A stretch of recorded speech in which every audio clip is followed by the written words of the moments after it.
আজকে আমরা এসএলএসটি 11-12 একজন ক্যান্ডিডেট তথা ম্যাডামের ইন্টারভিউ অভিজ্ঞতার কথা একটু জেনে নেব।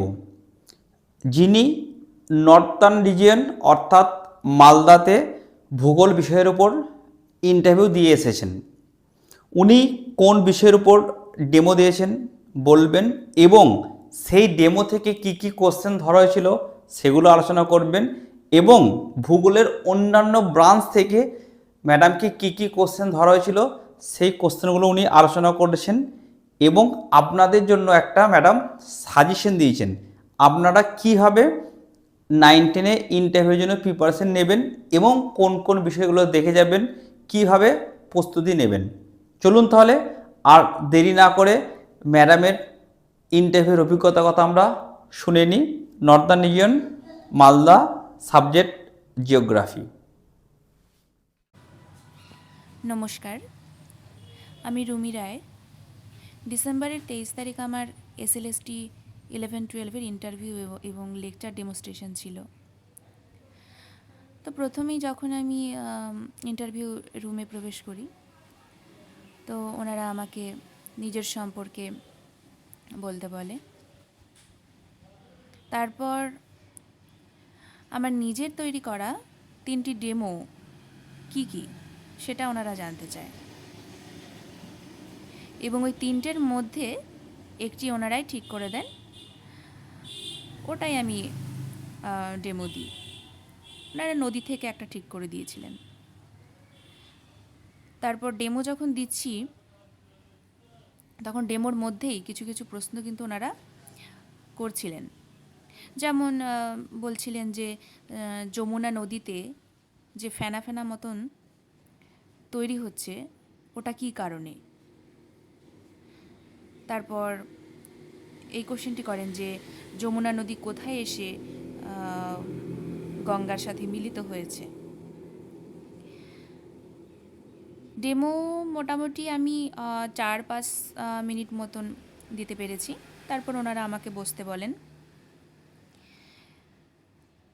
পুরোপুরি ডেমো শেষ হয়নি যদিও। তারপর ওনারা আমাকে বসতে বলার পর প্রশ্ন করেছিলেন। এটা ধরেছিলেন যে ইউট্রোফিকেশন কি, তারপর বিওডি কি। ওখানে 4জন মতন এক্সপার্ট ছিলেন, তো প্রত্যেকেই আমাকে কোশ্চেন করছিলেন। তা একজন ম্যাডাম আমাকে জিজ্ঞাসা করলেন যে বলো তো ডেকান ট্র্যাপ কি।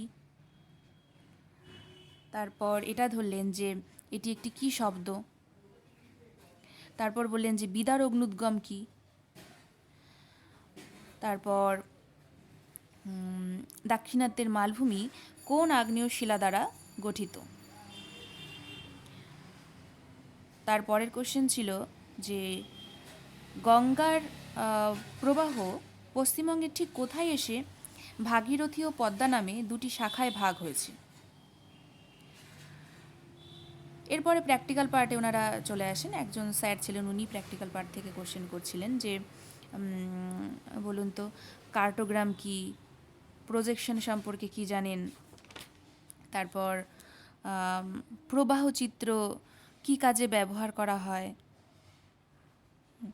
তারপর এটা ধরেছিলেন যে কার্টোগ্রামে বিন্দু প্রতীকের মাধ্যমে কি বোঝানো হয়। টোপোগ্রাফিক্যাল ম্যাপ থেকেও 1-2টি কোশ্চেন ওনারা ধরেছিলেন, সহজই ছিল। এরকম মোটামুটি আমার 15 থেকে 16 মিনিট মতন আমার ইন্টারভিউ হয়। আরও 2-3টি কোশ্চেন ওনারা করেছিলেন যেটা আমার ঠিক এই মুহূর্তে মনে পড়ছে না। তো আমার যেটা মনে হয়েছে, আমি এর আগেও যে ইন্টারভিউ দিয়েছি সমস্ত অভিজ্ঞতা থেকে আমার এটাই মনে হয়েছে যে বোর্ডের এক্সপার্টরা আমাদের যে প্রশ্নের উত্তরগুলো দিতে বলেন সেই উত্তরের মধ্যে থেকেই ওনারা প্রশ্ন বের করে জিজ্ঞাসা করতে থাকেন। প্রায় এরকম মোটামুটি 23-24টা প্রশ্ন আমাকে ওই দিন করা হয়েছিল, ওনারা করেছিলেন। তো অতিরিক্ত কঠিন প্রশ্ন কিন্তু করা হয় না, আর ভয়ের তো কোনো কারণ নেই। এই ইন্টারভিউ দিয়ে যেটা আমার মনে হচ্ছে যে আহ, এমনি নর্মালি ক্লাস 9, 10, 11, 12 এসব ক্লাসে যে সিলেবাস আছে তার মধ্য থেকেই কিন্তু সমস্ত প্রশ্ন করা হয়। তাই অতিরিক্ত পরিমাণে অনার্সের তারপর পিজির বই পড়ে পাগল হওয়ার কোনো কিছু নেই, মানে অত পড়ার কিছু নেই। তারপর সবথেকে বড় যে ব্যাপারটা সেটা হচ্ছে স্মার্টলি উত্তর দিতে হবে। যেটা না বলতে পারবো সেটাকে নম্রভাবে আমি বলছিলাম যে স্যার এই উত্তরটি আমার ঠিক এই মুহূর্তে মনে পড়ছে না। তো অবশ্যই চোখের দিকে তাকিয়েই উত্তর দিতে হবে, নার্ভাস থাকলে হবে না। যেমন আমার আগেই একজন ইন্টারভিউ রুমে ছিলেন, যিনি ঢুকেছিলেন, তিনি এতটাই নার্ভাস ছিলেন যে ডেমো দেওয়ার সময় ওনার ইন্টারভিউ বোর্ডে যে মার্কারটি থাকে উনি ভয়তে সেই মার্কারটি নিয়ে বাইরে বেরিয়ে গেছিলেন। তো পরে যদিও অবশ্য উনি এটা ফেরত দেন। তো এই যে ভয় পেলে এই ধরনের কিছু বোকা বোকা মানে ভুল হয়ে যায়, তার জন্য ভয় পাওয়া চলবে না। যাই হোক, এটাই ছিল আমার আজকের ইন্টারভিউয়ের অভিজ্ঞতা, যেটা আমি শেয়ার করলাম। তো সবাইকে অল দ্য বেস্ট।